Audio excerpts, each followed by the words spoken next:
Welcome back to the Pathfinders podcast. I'm your host, Pete Schramm, founder and CEO of Latitude. Today, we're going to talk about two pretty exciting things with our guests: a career map, the past, present, future of your professional journey, and then a personal board of advisors, the individuals that helped guide you along the way, not just one mentor. Reminder that the career map's going to go into 5 different dimensions: the roles and positions you held, the skills, achievements, and accomplishments, the education and certs, and some of the fun stuff. And then the PBA guides us through the, functional mentor, cross-functional mentor, champion ally, right? All these different folks that are helping us as we keep progressing. This will be posted on LinkedIn and the other various podcast platforms. So as you're listening to Michelle's episode today, please comment something where you're like, oh, that was a helpful piece for me. I gave you her first name, but let me read her favorite quote to you. Life is 10% what happens to you and 90% how you react to it. Thanks, Charles Swindoll, for this. Our guest today, Michelle Orbovich-Williams, a talent and organizational development leader with over a decade of experience developing future leaders in Fortune 500 companies. And now she's manager of talent development and leadership at Zoll Cardiac Management Systems. She drives talent strategies for more than 3,000 mission-driven team members.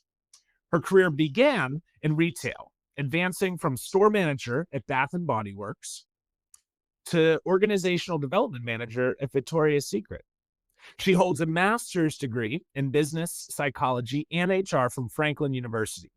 Passionate about mentoring early career professionals, and also serves on the board from Fatherless to Fearless, and enjoys hosting, reading, and live performances.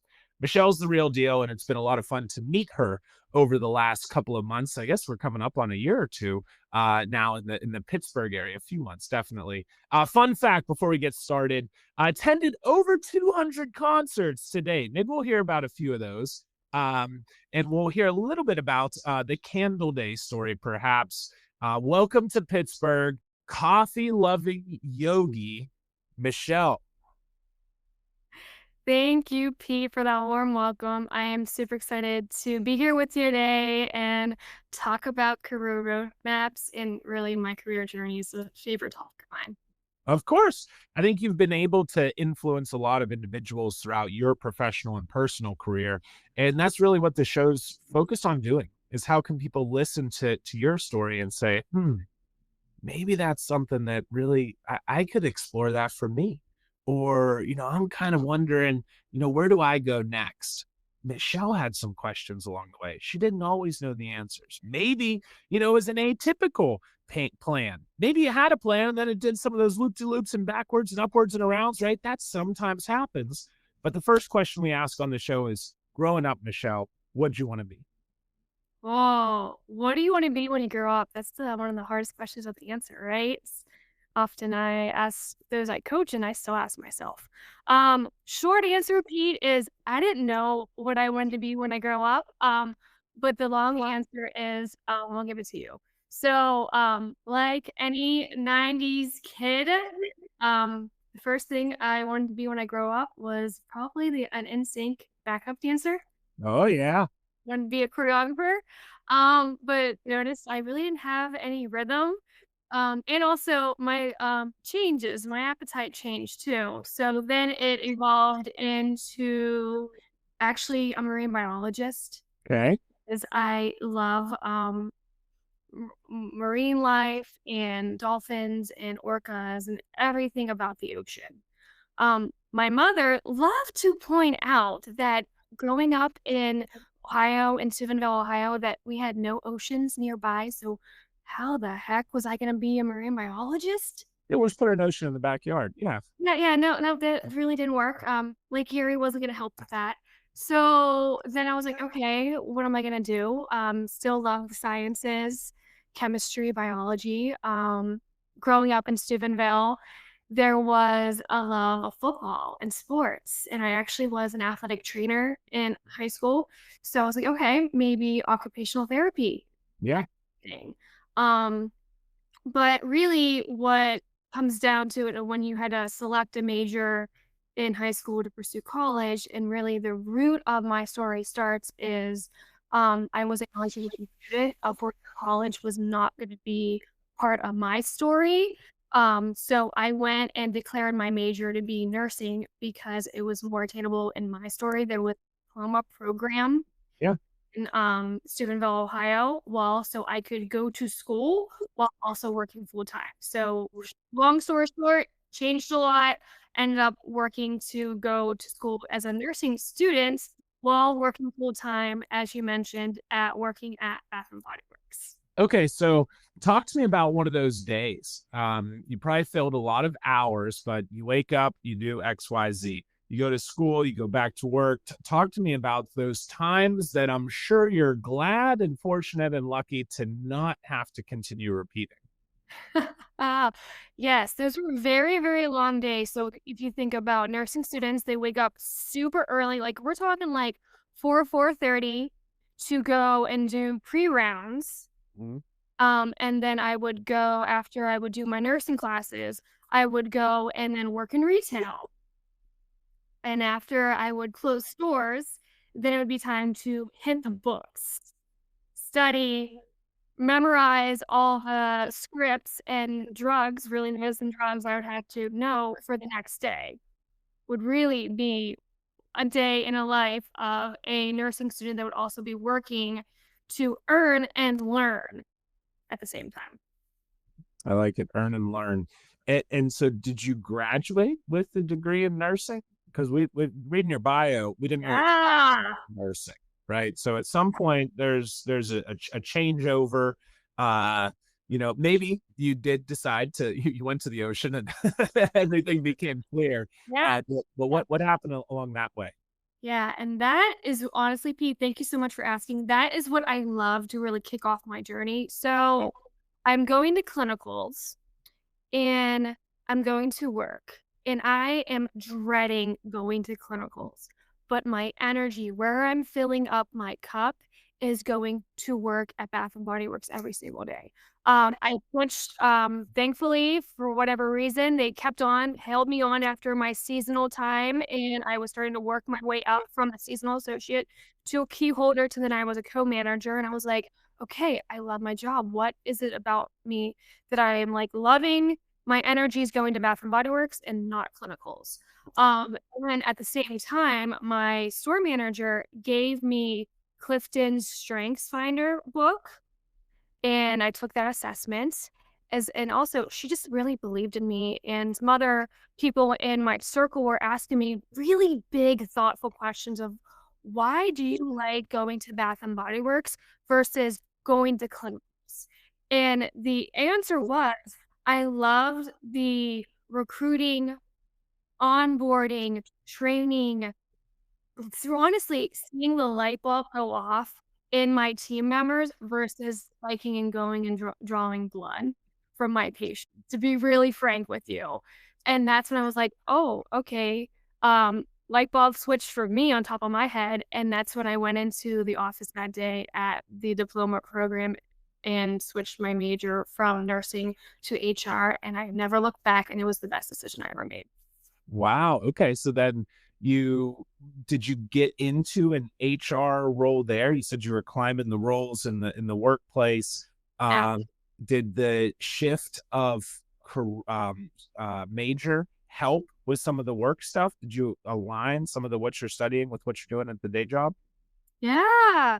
So, yes. So in retail, when you're a store manager, you have an opportunity to kind of own three pillars, either a talent pillar, an operations pillar, or kind of a merchandising where you set the floors overnight. Yeah. And thankfully, at the same time, when I was kind of having that internal turmoil, like, what do I want to be when I grow up? I was owning that talent pillar. So that's really where the light bulb clicked for me. And to answer your question of directly where I switched to school, so I went from nursing, went back to the community college in Steubenville and switched my major back to kind of an undergrad, to be determined, while I figured out how do I go about getting a bachelor's in HR while continuing to work. And just happened when I was in one of those business courses, a representative from Franklin University came and said, "Hey, guess what? Your credits will transfer to Franklin University." And guess what? all of our credits are online and here are our programs. And I looked at the programs and literally right there in the ages was human resources. So it was just right timing, right place, and me listening to people around me that saw me operate on a day-to-day basis at Bath and Body Works, guide me in the right direction. And then I signed up to Franklin like literally the next month. So let's talk about those guides and support systems, right? Yeah. You're going through this very I'd say it's influential, right? You're very impressionable at these early, late teens, early 20s, right? In this time frame. Who did you go to for advice? Did you find new people that were helpful beacons of support in this phase of your journey? Yeah. I honestly went to my store manager. So Okay. the store manager went to my boss Okay. at Bath and Body Works. How'd that go? How'd you approach it?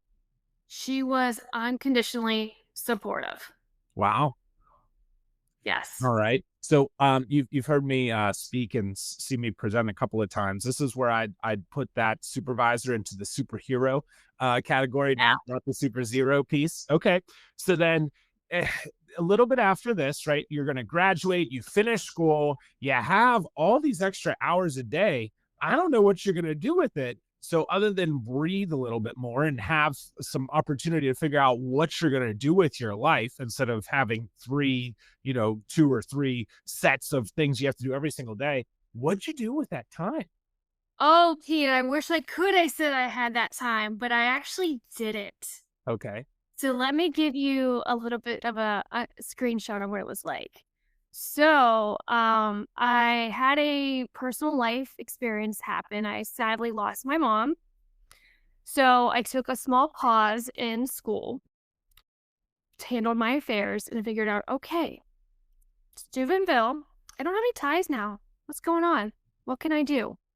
I also did, because, retail is very, very busy during the end of the year, holiday season. Sadly, it was also around Black Friday.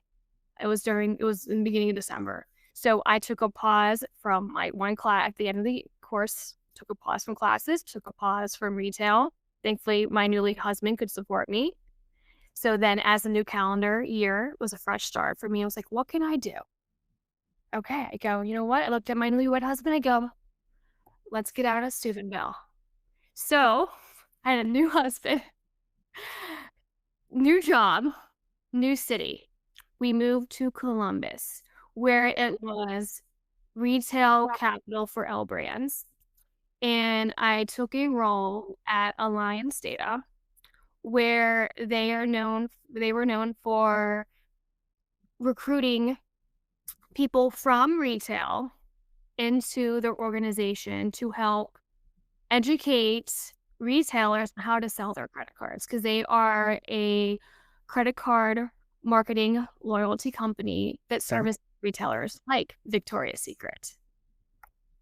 So I had an opportunity to join the organization while I was a senior in my undergrad, wrapping up. So working full time again, that in a new city, newlywed, trying to figure out this thing in a whole new company. And guess what, Pete? Within my first 30 to 60 days, they went through a reorg. Of course. Sure. So, trial by fire can be a good thing. Chaos, and if some of the listeners are saying, man, this is exactly what's happening to me. I just shook up everything but my last name. Maybe even didn't. Maybe your first name's the only thing that didn't change. And so hopefully this is a point of it can work. And the stuff that seems to be so atypical and wild and chaotic is actually the reality and something that is more common than you may expect. So keep going, walk us through. Yes. Now let's talk a little bit about some of your career map, right? So are you starting to put together a little bit of a plan and thinking about, all right, well, I now want to do this and this and this. I kind of like the HR stuff. I don't know if I'm going to get back to marine biology or back up the answer for anything. Yeah. But let's start figuring out what are those next steps. At some point, yoga and coffee come into the mix as well. Yes. So this is really where I, in part of my life, started to really understand what that quote meant. Yeah. That life is 10% what happens to me, 90% how I react to it. So I came into Alliance Data as what they called the field sales team, where I was going to go and help educate other store managers, district managers on how to sell their credit cards to customers or in retail. Because there was a reorg, took a pivot shift where I was going to be on the phone 40 hours a week. And you know me, Pete, can you see me behind a desk? Heck no. Absolutely not.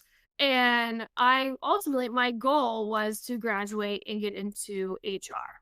Okay. I was like, okay, this happened to me. So how I'm going to react to it? I'm going to have some positive momentum. I'm going to learn from this, network, and see what I can do, make lemonade out of these lemons. So did the best I could in that role for about 6 months while I continued to learn about the organization, leverage the networks I had from the short term I had in that field role, and actually leverage the networks I made while from the interview process. It just so happened that a gentleman, this is going to be because he isn't still part of my personal board of directors.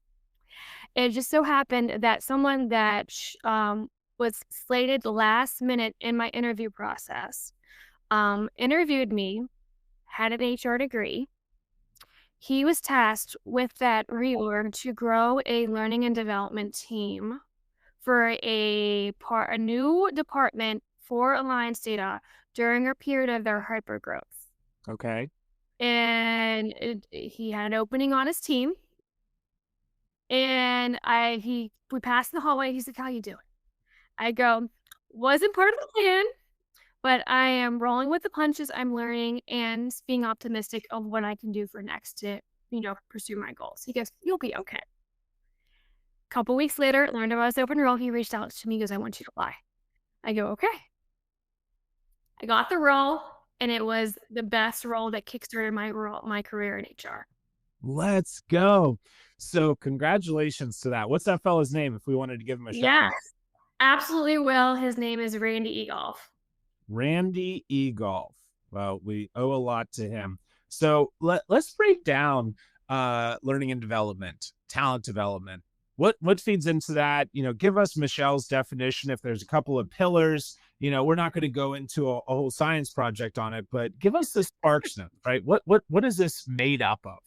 Yeah, it's essentially enabling people to be the best versions of themselves each and every day. Mm-hmm. And how can that be done right in an organization? Well, getting to know your talents, getting to know the business, building trust, and being strategic on how you build skills to help individuals do something different or better to see an outcome. I like it. Are you reading from something in front of you over there? That is very, very it's all here. It's all here, my friend.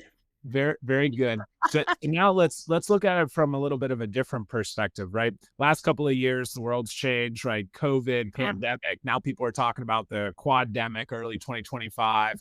All these different things happening. People are in the office, out of the office. Last time I checked retail, you have to be in the office or facility, right? Whenever you're selling clothes, bringing up people, right? But how has this L&D space, talent development, building trust with our people, how's this changed as we've gone to, not everybody in the same office every day? Yeah. Oh, so I think we were on a path of changing anyway. It just hit the gas pedal all harder. Yeah. So if you think about it, before COVID, we were already merging to e-learnings and blended learning and microburst learnings where we learn in like 5 minutes. Where the pandemic just literally hit, like I said, hit the gas on that. So we had to think about where can we help meet our learners where they're at in different capacities. I like to, if I can give you an analogy, Pete. Please. Think of it outside of learning, not in a professional setting, but in a personal setting. Pete, do you like to cook? I do. Okay, if you're going to learn a new recipe, do you take a class and master that overnight? I turn on Selena Gomez and Chef cooking show, and I learn from the worst of the best. and we figure out how to go through this together, and then I'll think about putting it to the test in the near future. Yeah.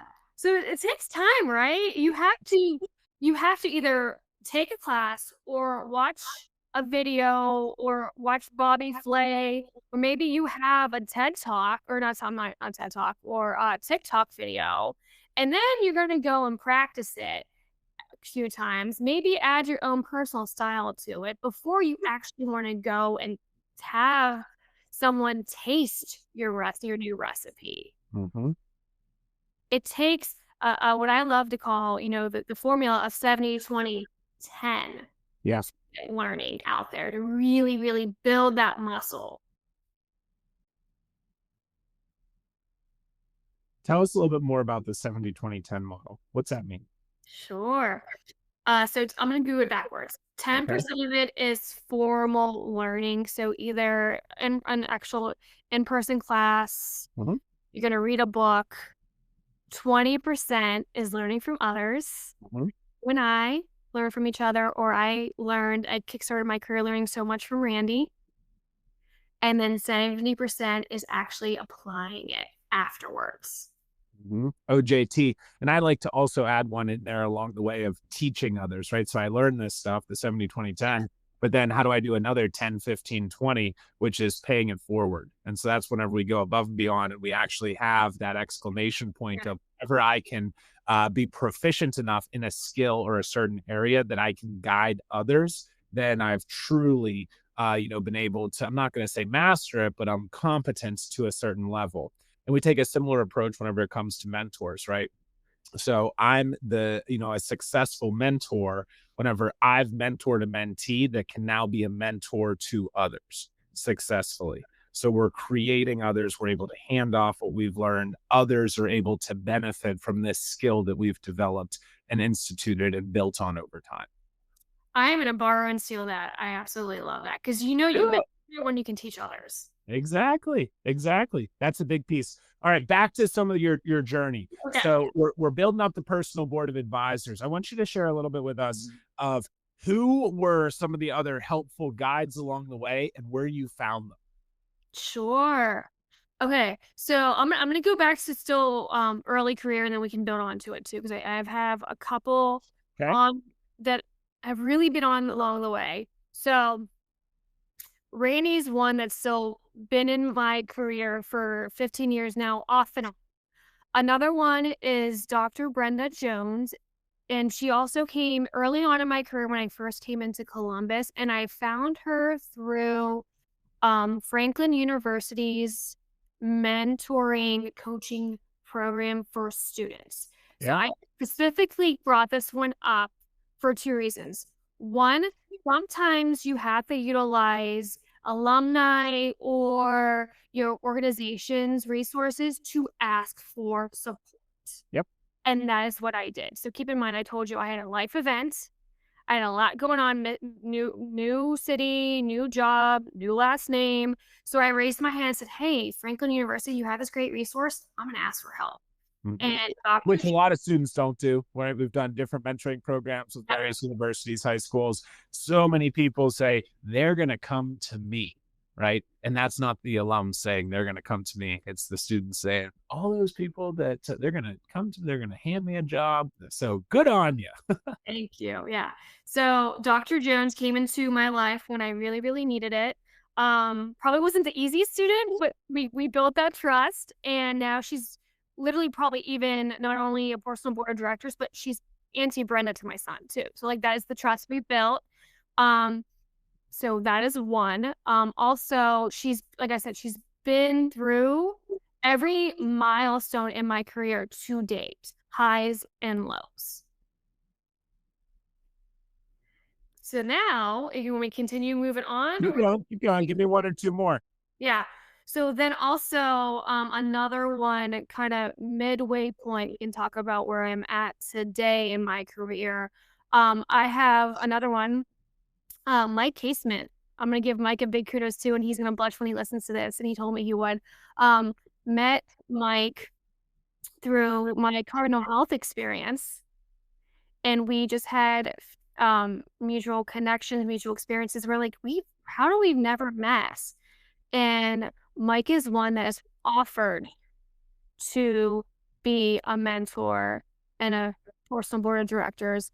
And that was one where I earned the right for Mike to be on the board.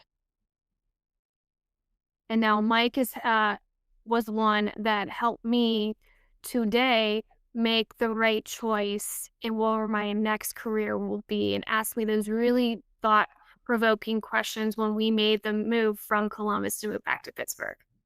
Wow. And how did those conversations go? Right. There's a big transition, right? Obviously, you heard some insight from Cardinal Health, and now you're like, okay, what am I going to do? I'm at a little bit of a crossroads here. Should I stay or should I go now? There's probably a bunch of other song lyrics that we could reference.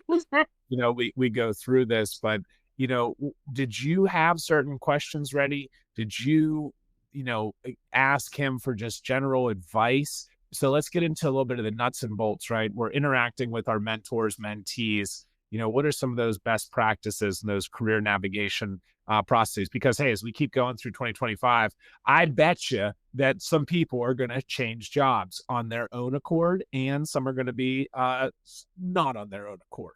Yeah, absolutely. So the move to Pittsburgh was not part of the plan. Here we are again.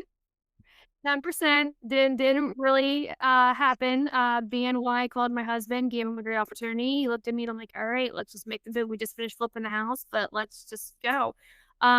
So called Mike, was like, here's what's going on. I need your support. I had both Dr. Jones and Mike. And after they helped me kind of first lower my cortisol levels, so I was in the right frame of mind, because they first knew me personally and how I would react. Yep. And then it was, okay, what is your career plan? Because this was a part of the plan. We decided that I'm going to take the summer off. They helped me come to that decision to take a summer off for my son, help my family react to me, because they knew that me personally, if my family isn't taken care of, then I'm not going to be able to operate as a human. Yeah. And then Mike asked me about, okay, let's think about your career. What would help you get more diverse as an HR leader? And also, what do you want in your career path?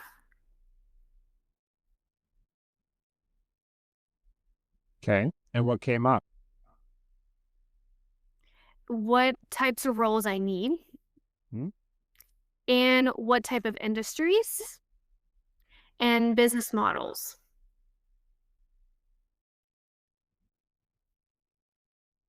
Roles, industries, and business models. Okay. And then you just picked up the phone and it was immediate that you got a job and all was good. No. Right. Snapped your fingers. I love Pittsburgh. The communities just rolled out. Maybe you said one of the two, maybe one or the other happened. We met through some of the Pittsburgh Human Resources Association events and more, right? But talk a little bit through that process of the job search, right? There's other people, again, let's fast forward for some of those listeners that are, hey, I'm in that job search process. I have, 10, 15, 20, 25 years of experience. Son of a gun, this stinks. So if there's a little bit of advice or guidance or tips that you might provide to those in transition listeners, if you will. Oh my goodness. Okay. Number one, self-care, everyone. You have to take care of yourself. And that's when I would like to also recognize one more personal board of director, if you don't mind, Pete, because I feel like I can do it justice. Her name is Susan Ratz. I met her at Victoria's Secret. She called me at least every other week and made sure I was taking self-care. I'd call that the accountability partner on the people, right? Totally. That's somebody that they're going to be on there helping us out, guiding us. They're checking it. Did she ask about the work stuff? Maybe yes, maybe no, but it's checking in on you for you. That's the big piece that we need. Good transition. Okay, keep going with the transition tips. Okay, self-care. And then it was come up with a schedule that works for you. So I had a young son. that I had to take care of, as well as make sure that I was networking, job searching, applying that made sense for me. Mhm. And then get out there and like research, and that's prioritizing where you want to be. So Yep. for me, I knew I wanted to be in HR. So I researched the organizations that made sense for my career path. I found out there was PHRA. I found out there was ATD.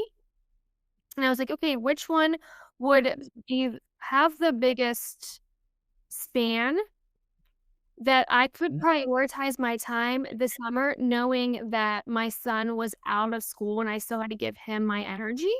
So I just for the sake of priority, not that one was, higher priority or quality, they both are still great organizations. I'm members of both. I just focused my time on PHRA, Yeah. and you and I met. And the rest is history from there. Yep. So let's talk a little bit more about Zoll, and then we'll get into the recap here. So what's happening now? All the different planning that you did, all the experiences leading up to this, you fill in some of those gaps on the career map, probably putting some more things on your career map, building up the career maps of others. Let's give a shout out to the current organization. Oh my god, they are amazing people doing amazing things. Yeah. Um, so Zoll, I work for Zoll at CMS here in Pittsburgh. They do the Life Vest is one of their main products they create. So those who have cardiac arrests, after the doctor sends them home, they wear the Life Vest for an extended period of time in case they have another cardiac arrest at home. And these mission driven, and I really heartily say that you can see that on the floors when I walk through the office. These employees care about the products that they are building every single day for our Pittsburghers, as well as everybody across the US and the globe, really. So I'm helping these individuals be the best versions that they can be. I'm helping create a talent strategies from early career to leadership, and we'll see where that goes from there. Love it. So one of the things that we talked about before this over the last couple of months and on this show a lot is from your perspective, right? Think about it, the organization, right? Leadership. When it comes to these ideas of a career map and a personal board of advisors, right? Whenever we arm and equip each of our employees with a career map PBA, where's the value to the organization when it comes to this? It's invaluable. So rethinking about future of work, organizations are trying to rethink their employee value prop. This tool is in my personal opinion should be their number one tool, because it's really about humans talking to humans. And the book, I absolutely love your book, Pete, because it's a simple tool that people can pick up at any stage in their career and go with it. Because it's all career road mapping is all about helping people feel like they belong in an organization and see their course forward here, no matter where you're at. Like for me, as you can tell, I had many bumps along the way that I didn't see coming, that I had to, that one of my mentors said, "Hey, that's okay, Michelle. It's why we use erasable pen." That I had to go and erase my plan at points, and I had to go and pause and reflect and get back on track. If I didn't have the support I had and the tools practiced in your book to get me back on track, I don't know where I would have been right now today. Well, I think you would have done a lot on the 10%, right? Of Yeah. continuing to put goodness into the world. I appreciate those shout outs to Pathfinders, the methodology, and a lot of the work that we're doing here with Latitude as well. Michelle, before I give the quick summary of our chat today, do you have one closing tip or bit of advice outside of go read Pathfinders? Sure. I guess it's two things is If you can build any muscles, it's resiliency and agility, because those can be two best friends that will help you along your way. And then the second would be build and invest in a community that will support you personally and professionally, because at the end of the day, we're humans. And I don't know where I would be without those people in my backyard. I love it. Michelle, thanks for joining us today. Coffee-loving yogi that didn't know what she wanted to be growing up, beyond an NSYNC backup dancer to a marine biologist, then an athletic trainer and a nursing student with retail and studying and repeating day in, day out, night out. She was grinding. And she realized that retail was what revitalized her. StrengthsFinders was big in this process. And then the lifeblood of the workplace replaced the bloody life in healthcare. Watch out, Steubenville. And actually, it was adios. Went on to a new city, new husband, new year. And this was Michelle living out the 90% of how you react to life. Randy Egolf was a big piece. Thank you, Randy. We heard a couple of times. You flourished in developing others and cooking up creations. You emphasized the importance and value of bite-sized learnings, and we dug into the 70-20-10 learning model with some additions. Building the board, right? Still Randy, Dr. Brenda Jones, Mike, Susan, super helpful. And along that way, BNY brought the fam to the bird. Family first for you guys the whole way through it. Career planning and forward thinking helped you understand what gaps with roles and industries and business models you could utilize. Some transition tips around self-care, self-scheduling, researching, and I added in for you, don't settle, which is something that you definitely did not do. Career road mapping is all about helping guide people and really supporting the how, what, when, where they can grow in the organization. Hopefully the why is clear. So thanks for the reminders, tips, and suggestions to continue building and maintaining and sustaining resilience, agility, and community throughout.